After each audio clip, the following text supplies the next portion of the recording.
Oh, there we are.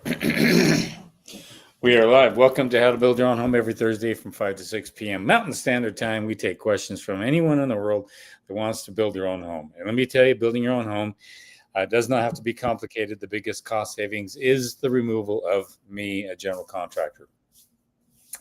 And I do consulting on the side with a lot of students, and I get questions and plans, and I read plans all the time.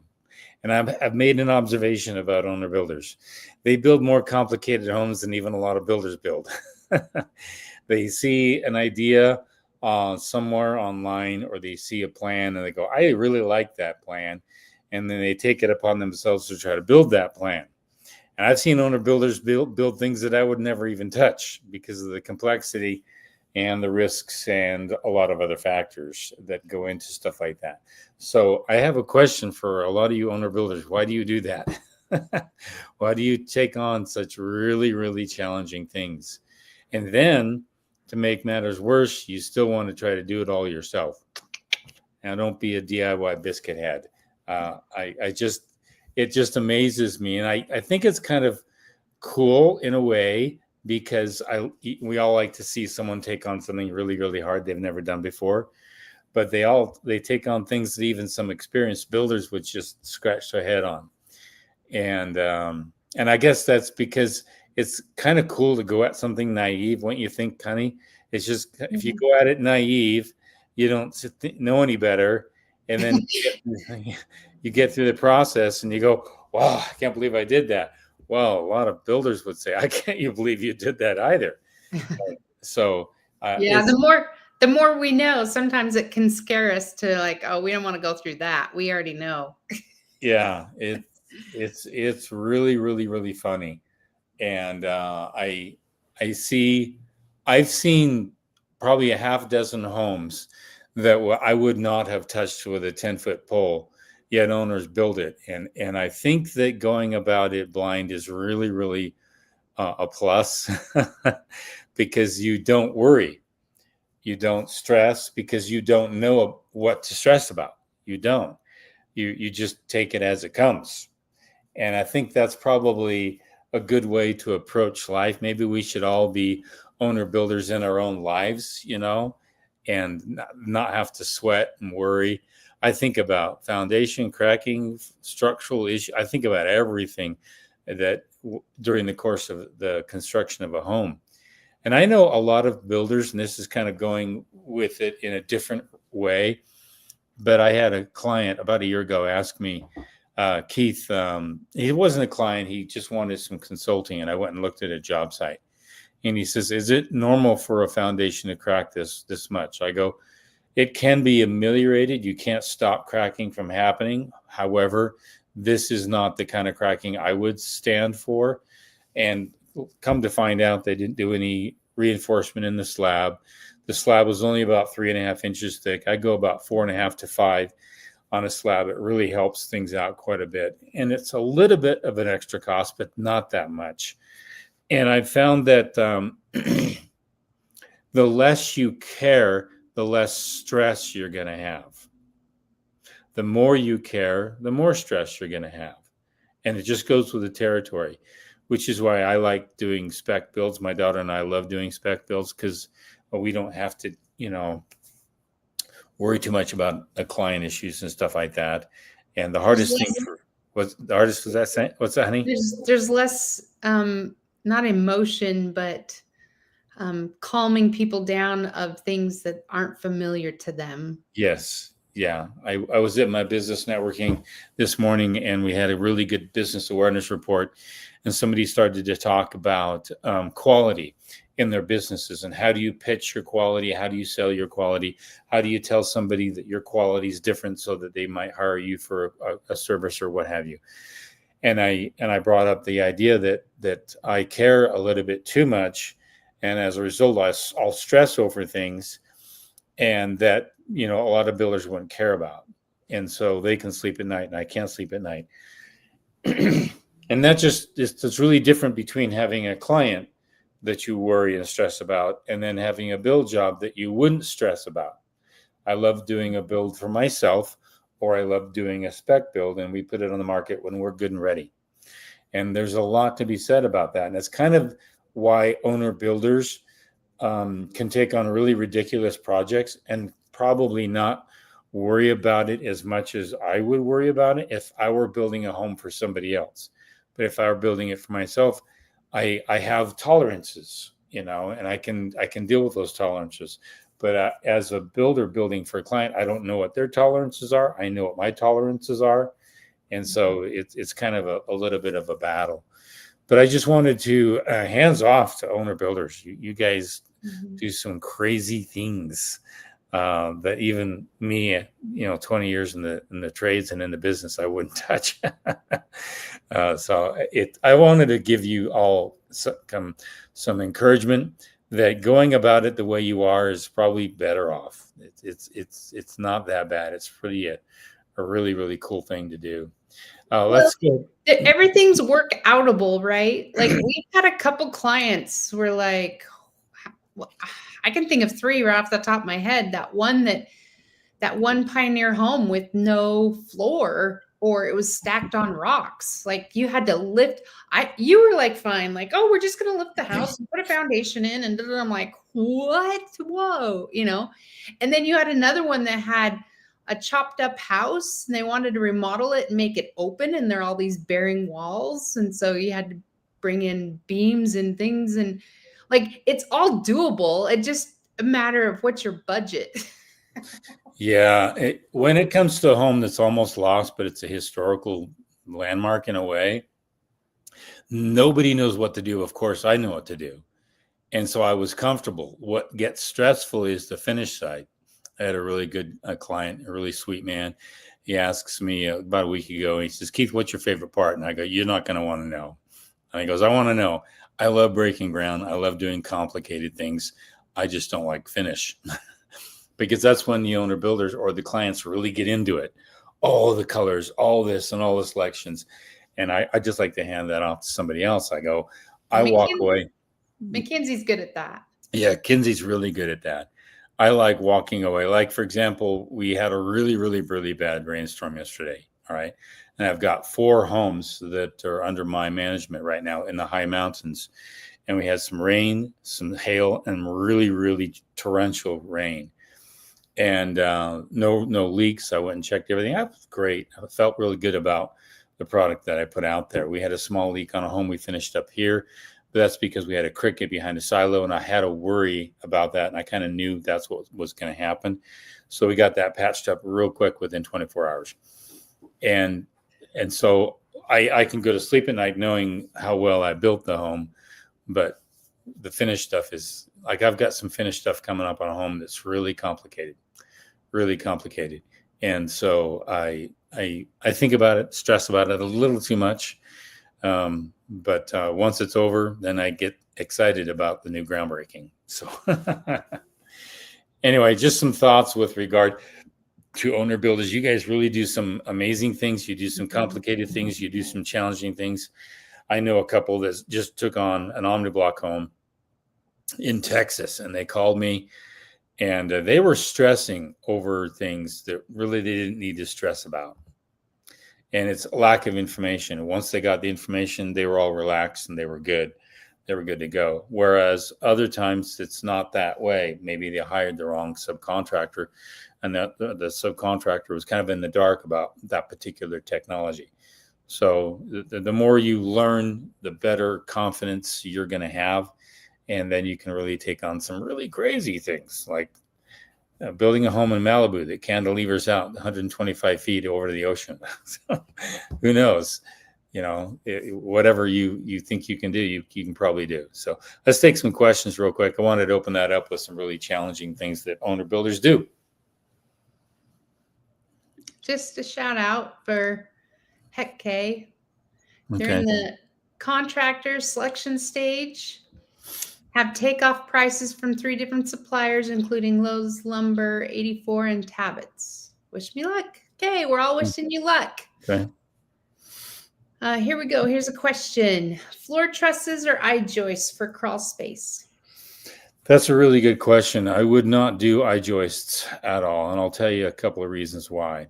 you can put a hole in an I-joist, which they have them stamped and ready to go.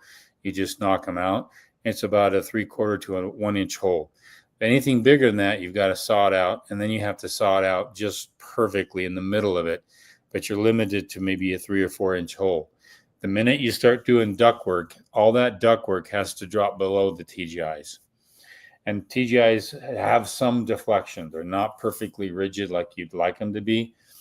And when you have to drop your ductwork below the TGIs, you don't have any access anymore underneath the crawl space. So I love engineered floor joists because you have the web structure open so you can fit everything through there, even most 90% of your ductwork. And you can have them design those so that some of them are triangles, but there's some of them are going to be a square open about that big, maybe 2 feet by 18 inches or so. And that way you can fit some larger ductwork all the way down and then tree it off from there. And plus it's far more rigid, and you have 3.5 inches to land your subfloor on and glue it. Whereas the TGIs, you barely have 3/4 of an inch on both sides to land that subfloor and glue it on there properly. So, and you have more meat with an engineered floor joist, which are made of basically 2x4s and web structure. You have a lot more meat, a lot more rigidity. It's a lot stronger, and there's too many pluses. I could go on and on, but you get my point. Okay. From Robert, how much or how important is melamine cabinetry boxes and drawers versus plywood finished boxes and drawer cabinet? That's not the question. It's up there. Sorry, I had bumped up. I'm so sorry. Oh, today's a long day. Robert, how necessary is a blower door test? Do you do them? Should I even worry about it? Only if they're required by the local permitting office. Other than that, don't waste your money. And to be honest with you, I solve most of my blower door tests by sealing the bottom foundation, so I don't have any leaks out of the bottom plate. And that's how I get about another 8 or 10% improvement on my blower door tests. But I have a blower door test that I have to do in the city jurisdiction, but I don't have to have a blower door test in my county jurisdiction, and I build in various jurisdictions. So ask your local building department, and if they ask for one, then you have to go figure that out and all that kind of stuff. If they don't ask for one, don't waste your time. It's like $800 to $1,200, and I don't like spending money that doesn't go right into the home. So if you're a builder then and you want to say I passed a high blower door test, fine. But I don't think that's going to improve the sale of the home. You only want to do it if your building department is asking for it. Okay. Okay, here's the question I read before. How much or how important is melamine cabinetry boxes and drawers versus plywood finished boxes and drawer cabinetry? Well, my wife might have some comments on that, but I'll just say one thing. My wife bought these really cool Rubbermaid type liners underneath the sink. It's underneath the sink that is the big issue. If you have that protected, then you can put anything you want underneath there. But the melamine acts as a subtle protection, slight protection if it's cleaned up rapidly. But if there's a leak under the sink and it's not taken care of pretty quick, even the melamine is going to swell. But the melamine can hold and bead for a while until it gets to the edge. Then it's going to swell underneath and you're going to have a problem. The straight up wood product can be protected with those Rubbermaid material if you wanted to use that. But most cabinet makers are familiar with the melamine, and so they'll use that. So it's all a matter of how you will take care of it over time and make sure that the leaks, if there are any, that they get cleaned up pretty quick. So I hope that answers your question. Okay. JC, I heard that some of the buildings materials have Home Depot or Lowe's versions that's cheaper but lower quality. Is that true? What materials you don't suggest to buy from them? That's a really good question. I've gone back and forth on some things. Like I do not like to buy windows from box stores. it's an absolute headache. Box stores are going to be much, much later in their delivery than a local supply house. For example, I can call my lumber yard here in town, and there's two of them in town that are not tied to box stores. Actually, there's three of them. And I can call them up and I can get a bunk of wood, which is, a big bunk of 2x4s, delivered within just a few hours. I can't call that on any box store at all. However, I do know that the Home Depot box store, they're moving closer in the direction of serving builders, because we're the ones that purchase the most stuff from them, and miscellaneous things, stuff like that.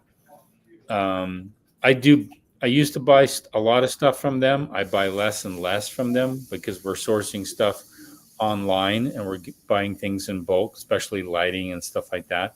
I don't buy any plumbing at all from those sources. I do buy landscaping products, but not all of them. I get all my landscape products from a local nursery, to be honest with you. I get emergency things from box stores, but I don't even buy my lumber anymore from box stores. I used to get a really, really good deal, but guess what? The local lumber yards are actually beating the deal on the box stores right now in this particular market. If things change drastically and the interest rates drop and there's a huge boom in building, that will change. So I could really, really talk forever about that. I just wanted to give you a piece of thoughts that I have. I'm getting less and less from box stores than I used to back in the day, if that helps. What do you think about lights? Because we used to get lights from those box stores, but now there are some like specialty light stores here in town. Do you prefer those ones, or does it really matter for lights? I don't like buying any lights from any box store, mainly because the lights that you buy at box stores are huge purchases made in massive bulk, and they sell them throughout the nation. And so, excuse me, I'm sneezing. They're not really up to date with new technology, not at all. So I can go online with a lot of different lighting sources, and I can see new trends, new ideas in lighting that would never filter into the box stores even remotely fast. It might take a year or 2 or 3 before you see some of those designs all the way into a box store. For example, I can go to a box store and I can get an LED flush mount LED light, but it still has the transformer that's bulky. I can go online and get an LED light that doesn't have the transformer as bulky, and they'll fit in a regular 3-inch J box. Whereas the box stores are very slow at adopting new technologies. So, I mean, just on lighting alone, I don't buy. I send my clients to a lighting store, or they go online and they find all kinds of stuff they want online, and they kind of, lighting is one of those things that's really a la carte. It's they find something here, they find something there, and they find something over there, and they just piece it together. So yeah, and then you don't match up colors very well if you do that. Right. So you can get down to it all depends on what kind of home you're building. Like if you're building really custom luxury, you want all of that to match, even to the little drains in the showers and tubs and sinks, and the trim on the tile. Like you want it all to match. But if you're just building a home to live in that's standard, and maybe you're going to live there forever, for generations, and like the box stores are great. Here's another one, like appliances. I love going there to get appliances. You can look at the scratched and dinged area, because we have a lot of people that are like, oh, we don't like it, and return it. Well, those box stores can't sell it for the higher price. And I usually, for my rental that we got, I can usually find some pretty good deals, like a third of the cost, just because there's a little scratch or a ding. But if I'm building luxury, no, I'm going right to the source. So I like Z-Line. It's high luxury, but more affordable. They're out of Reno, Nevada, and they've been really great. So if you are an owner builder, you can reach out to them, because they have builder prices.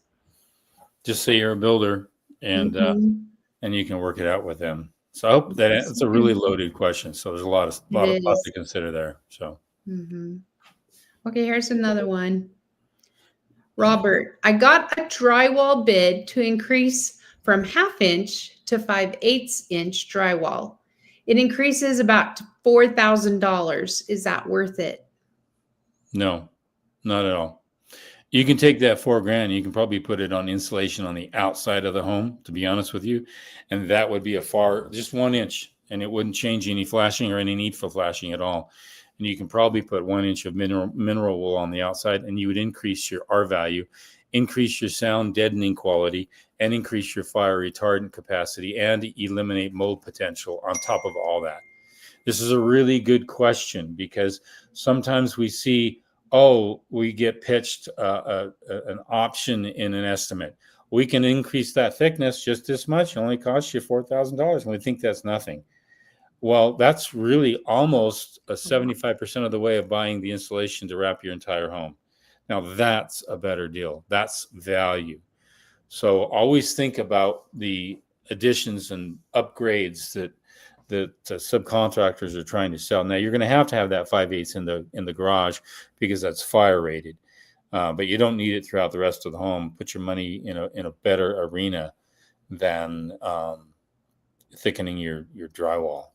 If you had another shared wall with a twin home, of course, that'd have to be 5/8 as well. But stay away from extra costs in that arena where you can't measure that value. There's no increase of our value. There's no increase in sound deadening quality. There's no increase in mold protection. There's no increase in fire protection. I can go on. There's no real increase in value. They're just thinking it's great when in fact it's not that great. Okay. I know, when I think of $4,000, I go straight to the kitchen. I'm like, Yeah. ooh, maybe I can get that stove I really want, or that big fridge, or maybe I can get better cabinets, or that backsplash, or Or that sectional. Lots of fun things. Okay, good luck. Okay, let's see. Anderson window package, 45 grand. Any suggestions on less expensive quality windows? Something, when it comes to slider doors, I like to expend a little more money, mainly because I want a better slider door, and I want to be able to open it up with a finger. But when you have to jerk a slider with your full hand and both arms, that's not good. So I do try to spend money on good sliders, and Anderson sliders, they're not that bad. They're really good. But as far as the window package, to be honest with you, I really weigh that based upon 3 factors. Where you live, your climate zone, that's going to say a lot. Are you factoring in passive solar? If you are factoring in passive solar, like I've done on a home up north, then the window is not that much of a big issue. If a lot of my windows are facing the north and it's in a cold environment, then I would be, I really, really want to make sure I get some good windows.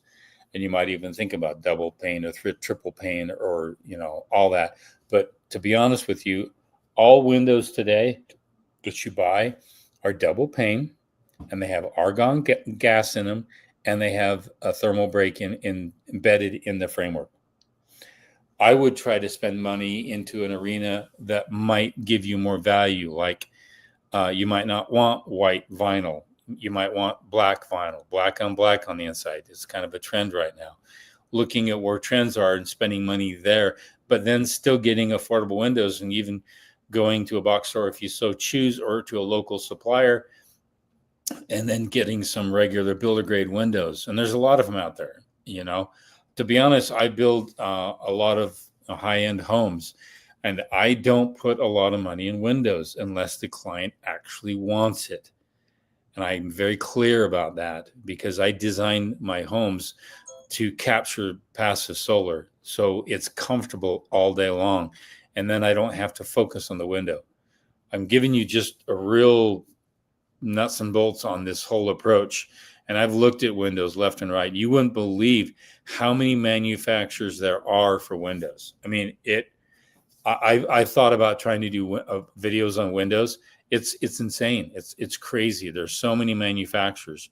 I've seen clients of mine. I've seen owner builders buy windows in Europe, Sweden, China, all over the place, and they go to great lengths to either get something for cheap, but it's not that great to install, or they get something super expensive, but it's so costly, it's really hard to showcase the ROI, the return on investment for that.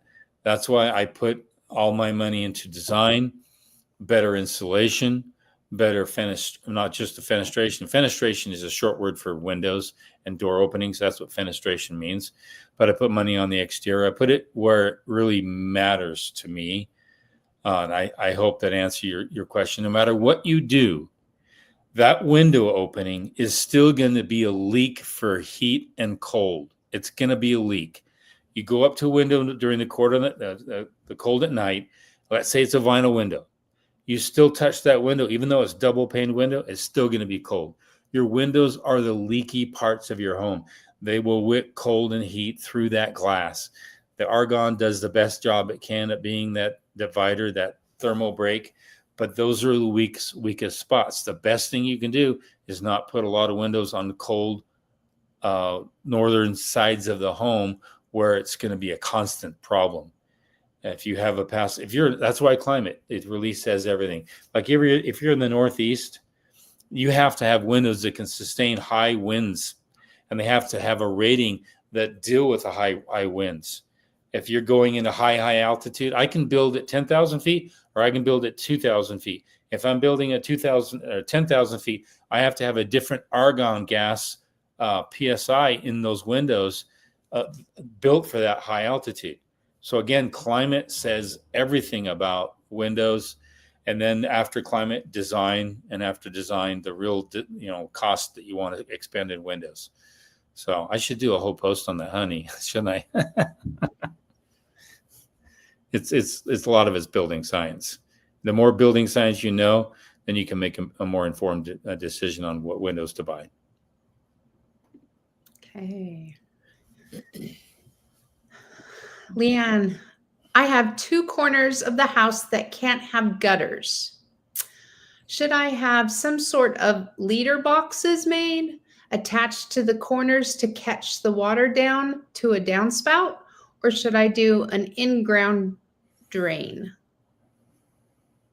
Oh, you mean a downspouts in the drain on those corners? I'm not sure Two what. corners of the house that can't have gutters. So maybe she meant downspouts? Yeah, downspouts, gutters. Maybe because there's windows, I don't know. There should be some sort of a siding that they can come against. You can put them against the other corner. If it's like 60 feet long, talk with your gutter guy. They have a maximum distance in order to get the slope they need to drain that gutter. And I've had homes where the length was too long, and I split it. So half of it's going to one corner, half of it's going to the other corner. But you don't necessarily have to have a downspout in a corner. You can move it off 6 feet, 8 feet. I've got a home right now where I've got downspouts right in the middle of 2 walls, literally in the middle of walls, because it just worked out best that way. I couldn't put it on the corner. And I typically don't like to put them on the corner if I don't have to, because that's the best place for damage. If you put it close up against the wall and you have your pipe in the ground coming up to take that water away from the home, you can decide where those gutters are going to be, So it doesn't have to be on that corner. I don't know the layout of your home. It's hard to make a guess. But imagine bringing it in 10, 15 feet past the window and then dropping it down there. They can do that. It's not a problem. So. Okay. It looks like there was some addition to the Anderson window package. Let me just go down. Well, I'll get back to that. Okay. JC sent this one is about the box stores and things to avoid. So they're asking, how about sheetrock, roofing, and siding materials? Are those things to avoid from the box stores, or are they okay at the box store? No, sheetrock is fine because you can get it at a discount when you buy it in bulk. At the regular supply houses, you're not going to get a discount when you buy in bulk. You will get a discount if you buy in bulk at local box stores. So sheetrock is fine, and that sheetrock is sheetrock. You really can't get any better than that. Siding materials, I don't. Most of the siding materials at box stores, unless they're special order items, are all vinyl, and I don't put anything vinyl on a home, especially on the siding part. And the roofing, again, that's all asphalt. The only thing that box stores sell are asphalt. They don't sell anything else. No metal roof, no standing seam roof, no tile roof. They don't even sell any of that stuff. They sell things for people that want to fix their home or do a quick, cheap fixer-upper, and that's about it. They don't have high-end specialty items at box stores, unless, of course, it's a specialty order, which they might be able to do. So again, box stores are very, very limited, to be honest with you, especially with custom and luxury homes. And that's why when I built a lot of affordable homes and flipped homes and rentals and stuff like that, the box stores are my best friend. But now I use less and less of them as the years progress. So. Okay, the Ma Pearl. What is the best method to protect hardwood floors when cabinets are delivered and installed? If it's a glue down floor, I put the glue down floor first. I don't like floating floors. No. What's the best method to protect the hardwood floors and cabinets? You can get this paper stuff. There's a couple things. There's the paper protector. What was it? It's called backer board. It's a roll of cardboard, and they have it in a lot of the box stores. It's like $25, $29 a roll, and you just roll it out, and then you put it down with painter's tape, just that blue tape. But sometimes that painter's tape can leave a stain, so be very, very careful not to leave it down too long. Mm-hmm. And it's like a nice piece thick of cardboard, and it protects a lot, but you're still going to want to keep things clean. The two things that can do damage to your floor are screws that fall down from electricians, and also rocks that are carried into the home from a gravel, something outside. Those are the two things that can do the most damage. So keeping things clean, even with the cardboard, is kind of key. And you put it down, overlap at each other, and you put tape down, and it's going to stay down there for quite some time. But backer board is what they call it. And you can find it at a lot of box stores. Backer board? Yep, backer board. Mm-hmm. Oh, it reminded me of the shower backer board stuff. No. Okay, pros and cons for tape, texture, and paint garage. Actually, it's called ram board. I think it's called ram board. Sorry, honey. Yeah, that didn't make sense to me. Yeah, I think it's called ram board. Maybe I know Brady just got on here. Brady, do you remember what's that? I'm looking down here to see if you are hearing me, Brady. Yeah, it's called ram board. Sorry, not ram board. Yeah, ram board. Thank you. Thanks for fixing. They even have some of it for stairs too. So it looks like that. And you can even cover stairs. And it's really nice. That's a lot of damage. The one spot that you really want to cover is the threshold on doors. Now, I don't buy doors from box stores because they don't come protected. I always buy my doors from a local manufacturer, and they put a protection on the threshold, and it really protects that door because you're bringing in boxes, pianos, cabinets, everything, and they really get banged up. So that protection is really nice to have, and you don't have that with local box stores. So the most important thing to protect besides a wood floor, because that's very important, is also your tubs. You need to make sure you protect your tubs, keep the box, keep it covered, build something to cover it while the mudding and all that goes on, because those guys drop tools and chip your tub, and it's not a good thing. If you can protect your tubs, that's a really good thing. Yeah, I usually have my framer save a 3/4 inch subfloor plywood off to the side, and he'll cut it the size of the tub, and then we'll wrap it with some plastic or even some leftover carpet or something, and then they'll put it right over the tub. That way, tile guys and drywall guys can stand on it because it's 3/4 subfloor and not have to do any damage to the tub at all. So that's really something to do.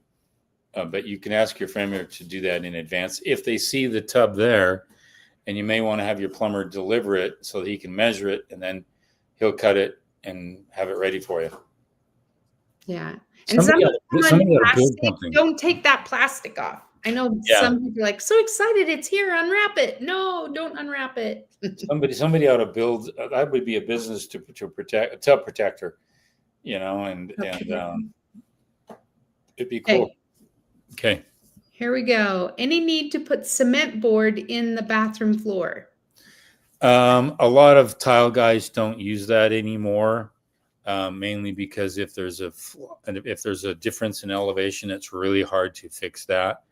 You have to grind it down. So most tile guys use either a Curdy product or a traditional lath product that follows the contour of the floor much better. So, that's used in fireplaces in a lot of places. It's used in a lot of other areas as well. But fewer and fewer people are using that hardy board, which is cement board. It's the same thing. Okay, Robert, I got a carpentry bid to put in 10-inch tongue and groove interior wall wood. It is $4 a square foot just for labor. Does that sound reasonable? That's not too bad. I've seen it higher for flooring because of the glue, but make sure that he supplies his own nails. This is tongue and groove. Yeah, I know, the tongue and groove. And here's the thing. Are they going to glue it on or not? And if they're going to glue it, is he going to provide the glue? You're going to have to glue it on because a lot of that's just going to go right up against drywall. And that nail is not going to be enough in the drywall. You need to hit some stud work in order for it to really hold. So that's why it's going to be glued. So if he provides the glue and the nails, that's not too bad. But ask him if he supplies the glue and nails on that. I don't think he'll supply the glue because the glue is pretty pricey, but if he supplies the nails, that's not too bad. Okay, this is there's some chat going on the side of the comments just about like extra information. And if you're in the self-managed program, or how to build your own home, if you go to that website, and then we have courses, if you go there and you're in the self-managed program, you're also get an invite. It's from my personal email, so it'll be different. So it might go to spam, but we have a Discord group that everybody's in there talking different areas. They share subcontractors and questions and things that happen. So make sure if you don't see that email, you can go into comment the instructor and we can get you into that Discord. It's a timed link, so you have to just reply back to the email and I can get you a new link to get into the Discord group. Okay, let's see.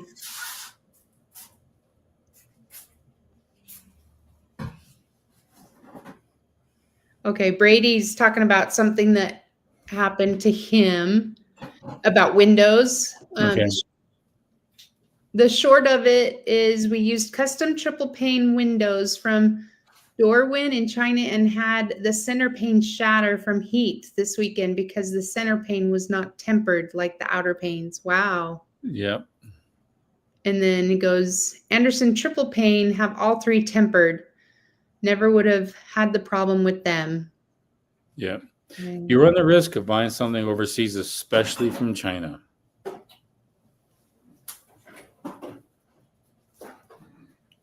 Okay, and then they're talking about warranties and stuff like that. I had a student buy some windows from China, and the frames came separate from the glass. So he had to insert the glass in the frames, and he had to caulk it just perfectly. It was not fun. It was really a pain. So. Okay. Leanne clarified her gutter question. What I meant is they can't have gutters because it's an outside corner where two gable roof planes coverage. So there's a valley where a lot of water would be coming down, but nothing to catch it. She must be having a large eave. It sounds like she has a large eave, and it's hard to reach out there. I can't visualize that right now. Two gable roofs. So I wonder if isn't this the gable roofs? And yeah, that's a gable roof. Yeah, so they're coming together, and there's no way to put a rain gutter there because of the gable roofs. Well, you don't run it across that way. You only do it on the drip edge.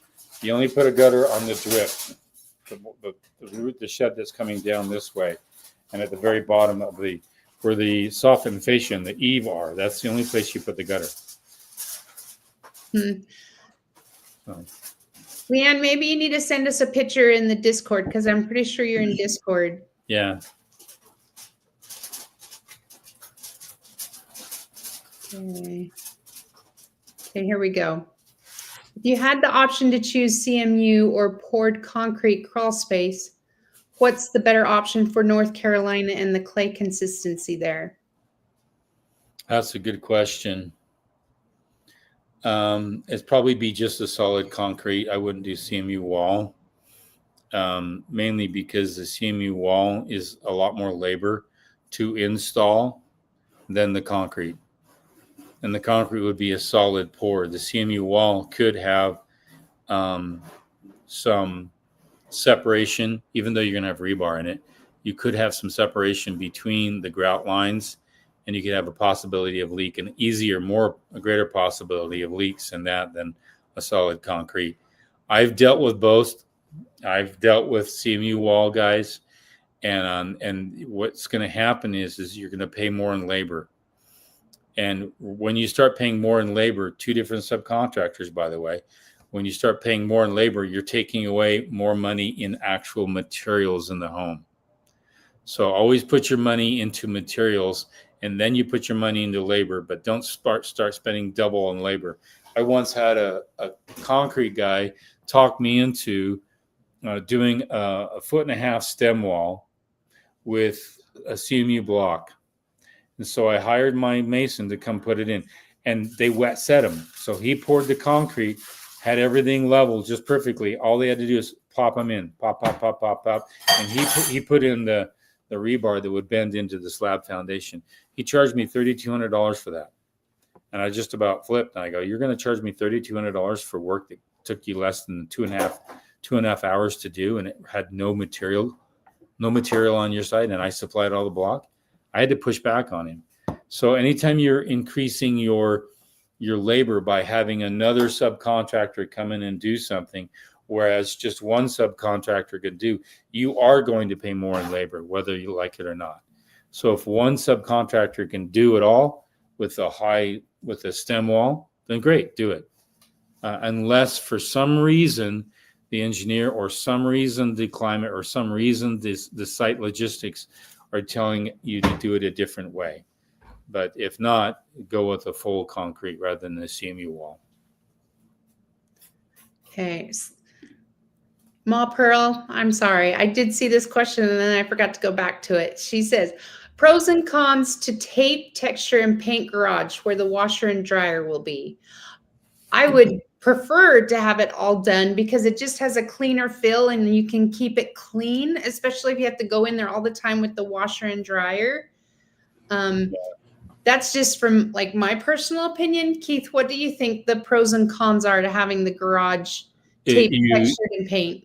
You can't factor in a cost savings. It's absolutely impossible. You can't go to a subcontractor and say, oh, don't do that wall, just give us the money. Well, guys, it's like less than 7 minutes to do. And he can't factor in that cost. You know what I'm saying?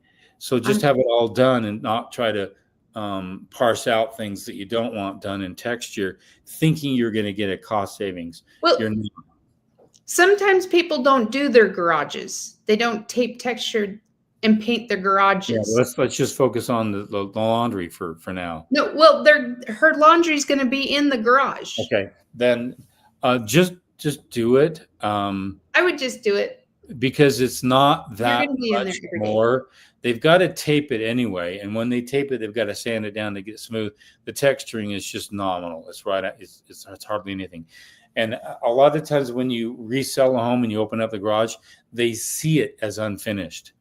If that was textured and then painted, which is not hard to do, and they do garages all with one color anyway, it's typically a satin or a flat or something, and they do it all one, and it looks finished. And then if you ever have to resell the home, it's easier to patch. It looks finished. Nobody can complain. So. It will make you feel good. You're going to have this new home and it's going to be so beautiful. Just finish it. It's like when you get dressed up for a going out on the town and you didn't put in your earrings. Just put in your earrings and putting on your necklace. Just finish it off and be pretty when you do your laundry. Listen to my wife. She's super smart. It'll make you feel good. It really will. Okay.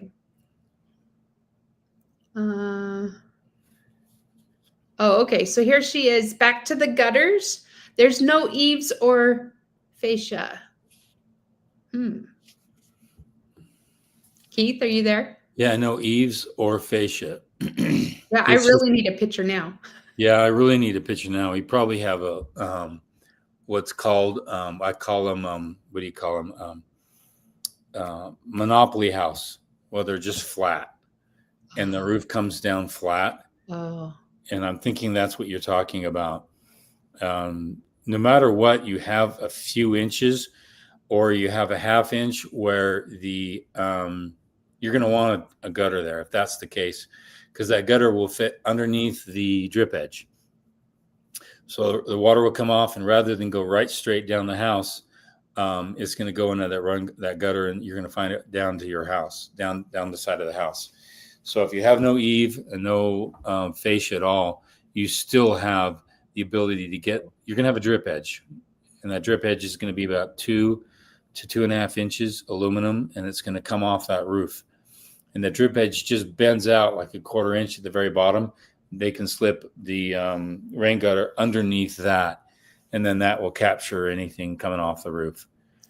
Here we got it. Yeah, talk with your rain gutter. Discord. There it is. Yeah. Okay, so what does she do with her rain? Okay, that one there, it's that corner one. That's a rain gutter that's going to come around the corners and extend only about a foot. So when water comes off into that valley, it will go into that corner rain gutter and eventually find its hole. It's a different kind of rain gutter design. It doesn't go all the way across the wall. Obviously, that would look ugly. But it's just a small little, it wraps around the corner like 6 inches or 10 inches. That's all it does. And then when the water comes down into that valley, it just hits that corner, and then it finds its way down into the drain spout. Talk to your gutter guy. He'll know what to do. So. Okay, perfect. I am so glad you sent that picture. And I scrolled down. Yeah, thanks. I could not picture that one. I couldn't put it together. That helped a lot. Yeah. Okay, let's see. Got the picture.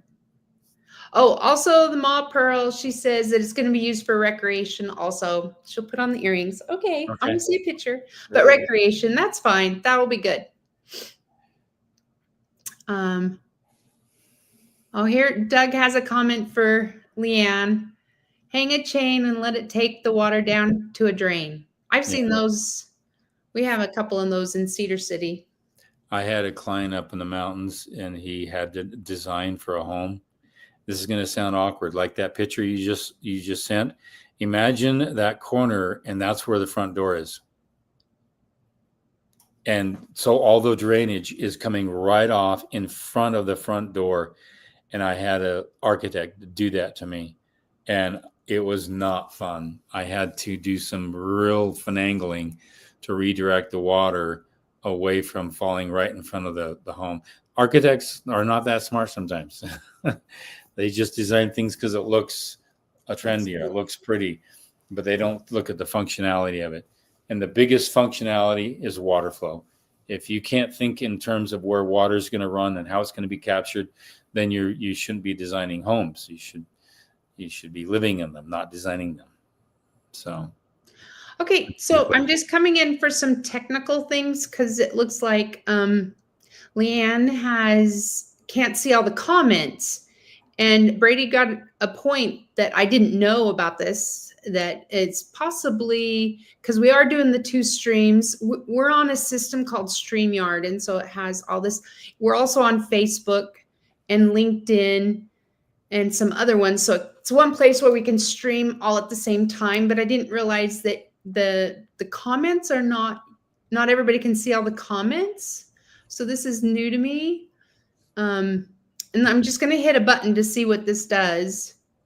Okay, so maybe I'll start doing this. This has, I can show all the comments on there. Okay, so let's see what okay, maybe that's what I'll do from now on, Leanne, is just put all the comments as they come in to the side. Hopefully that helps you.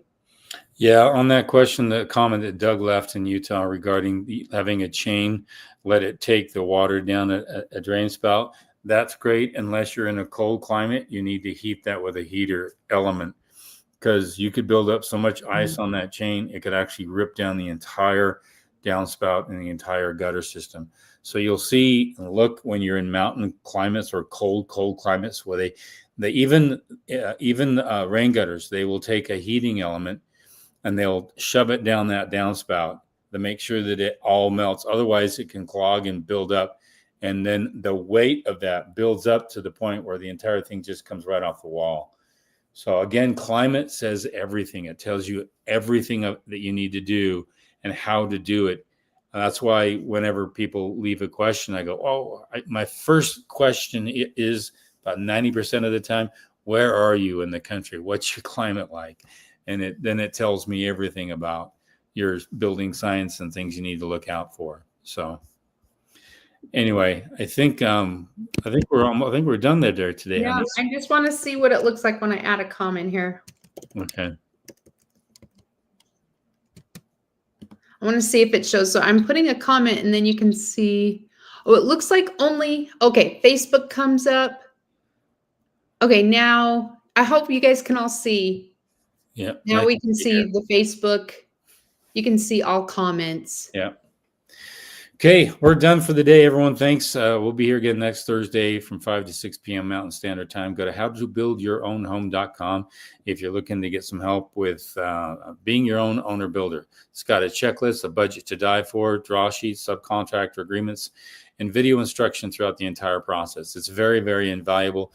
And we started this program a couple years ago, and we have not increased the price. We've kept it where it needs to be just to help as many people as we possibly can. Again, the biggest cost savings in your home is being your owner builder, not being a DIY biscuit head. You don't need to go there. It will cost you more down in the long run. So we'll be here next Thursday. And again, if you're not able to be here, go to How to Build Your Own Home, contact the instructor. I will read those questions. I had a lot that I couldn't get to today because I'm down in town today, but I will print them up next week and I will read them first so that if you can't be here, come to the live chat that's recorded, come to it later. You can watch it and I'll get to those questions first. Until then, we'll see you guys next Thursday. You guys have a great weekend. Okay, thanks everyone. See ya.